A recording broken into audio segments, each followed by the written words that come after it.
కేంద్ర ప్రభుత్వం అదేవిధంగా ఏదైతే కేంద్ర ప్రభుత్వం సంబంధించి ఓట్ చోరీ జరుగుతూ ఉంది పెద్ద ఎత్తున.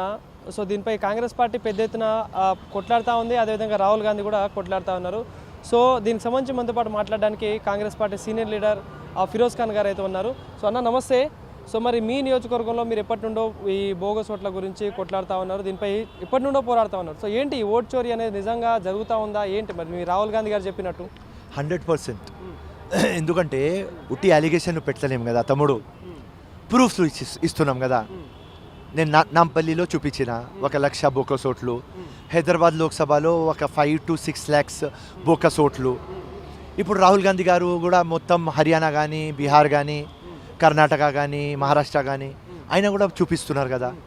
సో మొత్తం ప్రూఫ్లు చూపిస్తుంటే క్లియర్ కట్ ఏం అర్థమవుతుంది, election commission of India and ఇంకా బీజేపీ కొలూడ్ అయింది.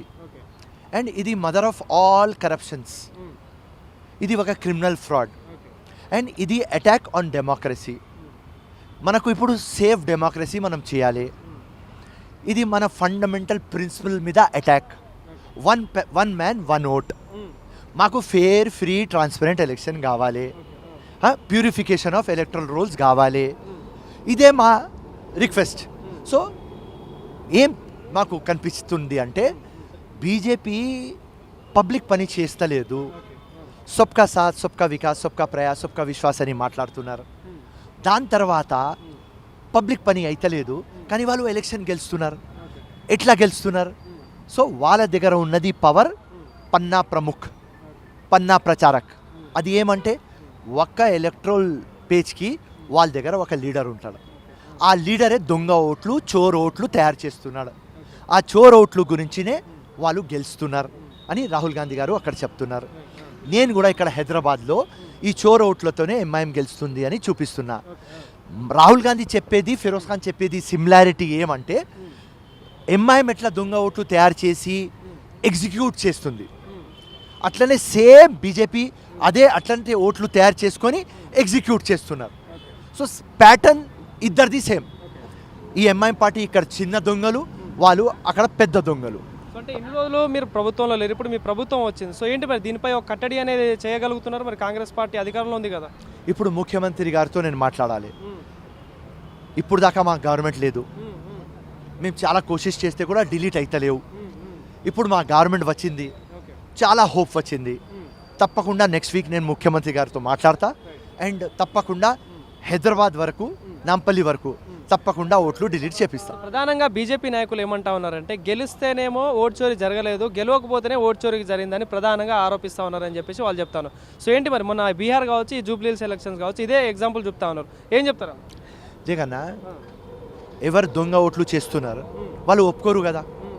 ఇప్పుడు ఎంఐఎం పార్టీ వచ్చి మేము దొంగ ఓట్లతో గెలుస్తున్నామని చెప్తారు, బీజేపీ చెప్తుంది.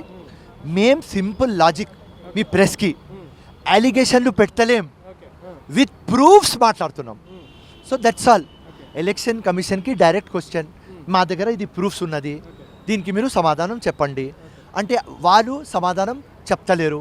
ఎట్లా కనిపిస్తున్నది అంటే election commission of India BJP membership తీసుకున్నది, లేకుంటే బీజేపీ స్పోక్స్ పర్సన్ లాగా మాట్లాడుతున్నారు. సో మొత్తం క్లియర్ కట్ అర్థమైంది కి ఇప్పుడు దాకా ఈడీ వీళ్ళ చేతిలో ఉన్నది, సిబిఐ వీళ్ళ చేతిలో ఉన్నది, బీజేపీలో ఇన్కమ్ ట్యాక్స్ వీళ్ళ చేతిలో ఉన్నది. ఇప్పుడు ఇంకా ఒక కాన్స్టిట్యూషనల్ బాడీ ఎలక్షన్ కమిషన్ కూడా వీళ్ళ చేతిలో వచ్చింది అని మేము ప్రూఫ్ చేపిస్తున్నాం. సో సింపుల్ లాజిక్, మేము ప్రూఫ్లు పెడుతున్నాం, మాకు ఆన్సర్ కావాలి. అంటే జూబ్లీహిల్స్లో ఈ ఓట్ రిగ్గింగ్ కావచ్చు, ఇదంతా జరిగిందని వాళ్ళు ఆరోపిస్తారు. ఏంటి మీరేమంటారు దీనిపై? నిజంగా జరిగిందంటారా? జూబ్లీహిల్స్లో ఒకవేళ ఓట్లు రిగ్గింగ్ అయితే మేము ఎట్లా ప్రూఫ్లు పెడుతున్నాం, మీరు కూడా ప్రూఫ్లు పెట్టండి కదా. మేము గమ్మును కూకుంటాం, లేకుంటే లొంగిపోతాం. That's all. So BRS party కానీ, బీజేపీ పార్టీ కానీ మెహర్బానీ చేసుకొని మీరు ప్రూఫ్లు పెట్టండి, అప్పుడు మాట్లాడదాం. సో మరి పార్టీ మారిన ఎమ్మెల్యేల నియోజకవర్గాల్లో ఉప ఎన్నిక వస్తుందని ఒక చర్చ అయితే నడుస్తుంది. ఏంటి మరి ప్రధానంగా జిహెచ్ఎంసీ పరిధిలో ఉన్న ఖైరతాబాద్ కావచ్చు, సో ఏంటి దీనిపై ఏం చెప్తారు? నిజంగా ఉప ఎన్నిక వస్తుందా? ఎట్లా ఉంటుంది? 100% వస్తుంది, 100%. నాగేందర్ గారు బీఆర్ఎస్ నుంచి వచ్చి ఎంపీ సికింద్రాబాద్ కంటెస్ట్ చేసిన తర్వాత 100% డిస్క్వాలిఫికేషన్ అవుతుంది. సో ఆ డిస్క్వాలిఫికేషన్ కావద్దు అంటే ఈయన రిజైన్ చేయాలి. డిస్క్వాలిఫికేషన్ అయితే ఈయన ఎలక్షన్ కంటెస్ట్ చేయలేడు. వాళ్ళ అన్న కొట్లాడాలి, లేకుంటే డాటర్ కొట్లాడాలి, లేకుంటే సనుల్లా కొట్లాడాలి, ఎవరో ఫ్యామిలీ మెంబర్ కొట్లాడాలి.